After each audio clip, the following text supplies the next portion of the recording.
Pakistan peoples party के अहम रहनुमा खुर्शीद शाह को आज इस्लामाबाद की एहतसाब अदालत में पेश किया जाएगा, जहां से उनका राहदारी रिमांड लेकर मुसक्खर मुंतकिल किया जाएगा।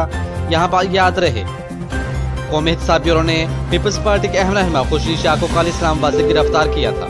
तर्जुमा नैब के मुताबिक पीपल्स पार्टी के रहनुमा खुर्शीद शाह को सरकारी प्लॉटों पर कब्जे आमदन से ज्यादा 700 के इल्जाम में गिरफ्तार किया गया, जबकि इन्हें इस्लामाबाद में इनकी रिहाइश से गिरफ्तार किया गया। नैब जराये के मुताबिक खुर्शीद शाह के खिलाफ 7 अगस्त से तहकीकात का आगाज हुआ।